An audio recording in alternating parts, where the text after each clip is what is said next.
तरीके से चलेंगे तो कमेटी भी चलेगी और जिस इदारे की आप कमेटी बनाए हैं वो इदारा भी बड़ी हिफाजत के साथ चलेगा। तो मेरे बोलने का मतलब मंशा ये है कि हम और आप हम में से अच्छे आदमी को आगे करें,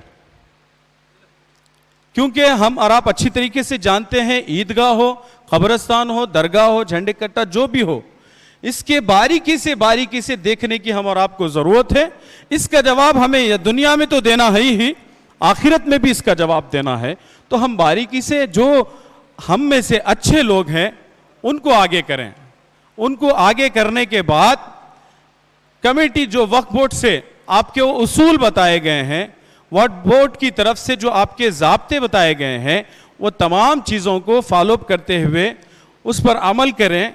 और उसमें अहम चीज़ ग्रांट्स का भी मसला होता है। बहुत सारे लोग वक्फ बोर्ड आ जाते हैं रायचूर। वक्फ बोर्ड रायचूर आने के बाद किसी को मालूम रहता है, किसी को नहीं रहता है। आते एप्लीकेशन देते चले जाते हैं। अब वो एप्लीकेशन कैसी बनी, कैसा ये करे, उसमें स्टेटमेंट बनाए नहीं बनाए, ये भी उनको सही तरीके से मालूम नहीं होता है। तो उसके लिए आप लोग अच्छी तरीके से सुन लीजिए, कमेटी जो भी दरगाह, मस्जिद, कब्रिस्तान का मसला है, कमेटी मुकम्मल होंगी तो आप ग्रांट को जाइए, इंशाअल्लाह ताला आपको ग्रांट मिल जाता।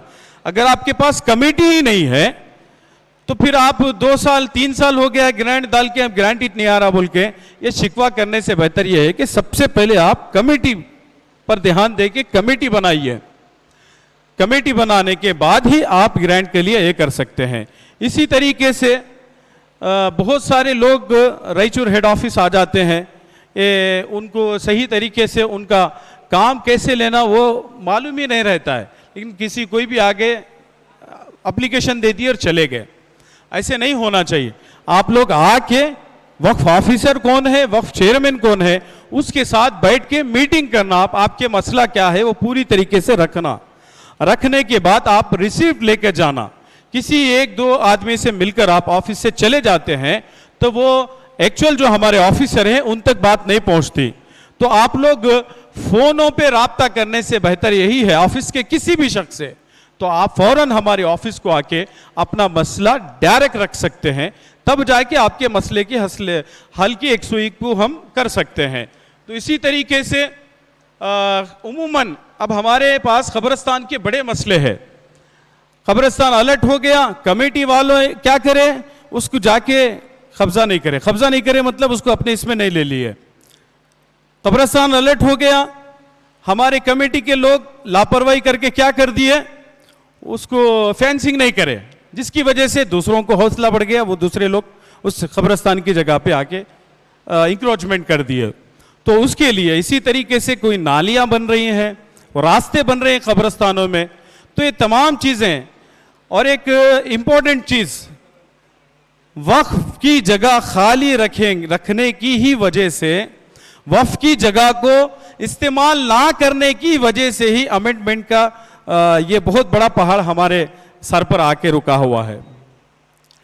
वक्फ की जगह है, आप मुतवल्ली हो, चेयरमैन हो, कुछ कर सकते हैं तो वहां पे करिए, नहीं तो फिर एक शादी महल बनाइए, बच्चियों के लिए स्कूल बनाइए, अगर कमर्शियल कॉम्प्लेक्स बनाना चाहते हैं तो कॉम्प्लेक्स बनाइए।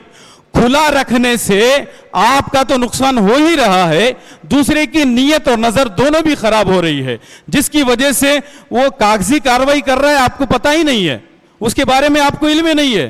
वो अंदर अपने असर और रसूखात का इस्तेमाल करके कार्रवाई कर रहा है, बाद में 4-5 साल 10 होने के बाद अरे वक्फ बोर्ड वाले हिफाजत नहीं करे बोल के वक्फ बोर्ड को ढो डालते हैं। यही हो रहा सब। वक्फ बोर्ड वाले क्या कर रहे बोल के करते हैं। किसी तरह हमारे रायचूर में करीमुल्लाह शाह दरगाह का मसला है, 100 एकड़ उसकी जगह है, 40 साल तक 12 एकड़ जगह है, आज की पीरियड में 100 करोड़ की प्रॉपर्टी है, वो 100 करोड़ की। मुतवल्ली साहब रहते अमेरिका में हैं, नाइब मुतवल्ली हैदराबाद में रहते, और नाइब मुतवल्ली तेलंगाना के स्टेट बोर्ड में बड़े ओहदे पे रह कर रिटायर्ड हुए हैं। तो वो मुतवल्ली साहब को जरी भी फिक्र नहीं है, मुफ्ती साहब जरी भी फिक्र नहीं है मुतवल्ली साहब को। मैं जब बनने के बाद फौरन उसको जाके देखने के बाद 40 साल के अरसे में सबसे पहले उसको स्टेटस मेंटेन करो बोल के ऑर्डर लाने वाला मैं। 40 साल तक कोई वहां पर नहीं करे और ना ही मुतवल्ली साहब कुछ करने की कोशिश करें। हम स्टेटस मेंटेन करो बोल कर लेके आए, फिर वक्फ आस्ती बोल के निकाल दिए। वक्फ आस्ती निकालने के बाद हम और हमारे ऑफिसर फौरन जो हमारे रीजनल कमिश्नर है हमारे गुलबर्गा के, उनके पास गए। उनके पास जाके बोले साहब ऐसी ऐसी बात है, वक्फ प्रॉपर्टी हमेशा वक्फ प्रॉपर्टी रहती, आप जो है ये करे कागजात देने के बाद फौरन उन्होंने क्या करे हमारे रायचूर के डीसी को 4 दिन हुआ इन्हें कैंसिल करो बोल के ऑर्डर आया। 100 करोड़ की प्रॉपर्टी है। नवादया कॉलेज मालूम ना, नवादया कॉलेज के पास रायचूर में 12 एकड़, उसकी मुतवल्ली साहब को फिक्र नहीं है। ये असल में जरा माफ करिए अगर मुतवल्ली हजरात को मेरी बात से तकलीफ हो रही है, तो आप मुतवल्ली हजरात को तवज्जो देने की बेहद जरूरत है। आप सिर्फ मुतवल्ली कहलाना बहुत अच्छी बात है, लेकिन वो मुतवल्ली के दायरे में जो जिम्मेदारियां आती है उन जिम्मेदारियों पर नजर रखना भी ये मुतवल्ली की जिम्मेदारी है।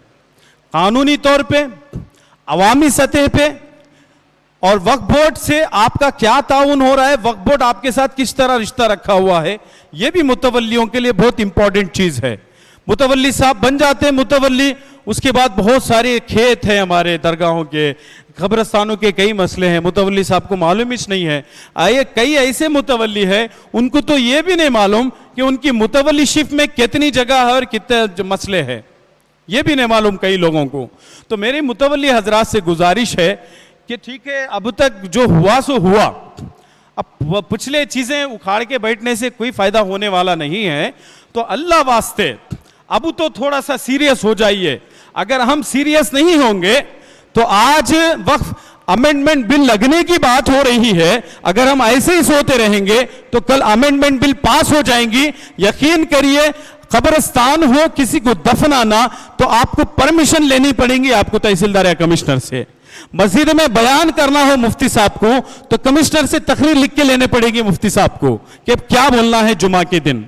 इसी तरीके से ईदगाह में नमाज पढ़ाने हैं तो डिपार्टमेंट से लिखना पड़ेगा कितने लोग, 1000 लोग आ रहे हैं तो 1000 लोगों के आधार कार्ड और 1000 लोगों के नाम देना पड़ेगा आपको। क्या आप चाहते हैं ये सब हमारे पास आ जाए? इतना बर्बादी का पहाड़ हम पर गिरे, इतने तक इंतजार है कि भाई आग किसी और के घर में लग रही है, क्या जरूरत है मुझे अपनी फिक्र करने की? ऐसी बात नहीं है। आपने सुना होगा लगेगी आग तो आएंगे कई घर जद में, समझ रहे हैं? तो इस चीज को समझने की जरूरत है।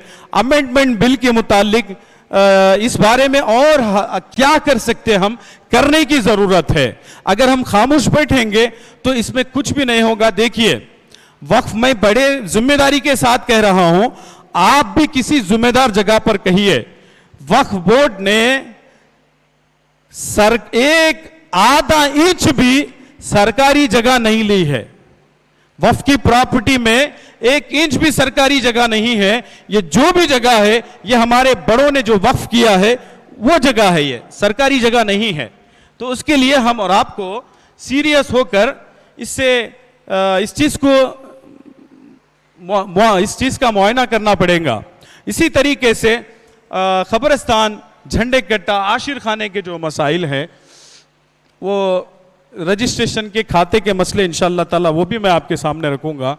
तो मेरी गुजारिश ये है आप लोगों से, मस्जिद के कमेटी के जिम्मेदार हो, कब्रिस्तान के हो, दरगाह के हो, मुतवल्ली हजरात हो, जो भी हो, आप लोग थोड़ा सा अटेंशन हो जाइए, अटेंशन हो जाइए। देखिए यहां पर गवर्नमेंट ऑफ कर्नाटका हमारे बैनर पे आप एक जगह दिख रहा है आपको, दूसरी जगह पे वक्फ बोर्ड का आपको सिंबल दिख रहा है। समझ रहे हैं इसका मतलब आप? तो इसका फायदा उठाइए ना। आप फायदा क्यों नहीं उठा रहे? आप मुतवल्ली जो भी हो, मुतवल्ली का रिश्ता वक्फ बोर्ड के साथ कानूनी तौर पे भी बड़ा गहरा रहता है।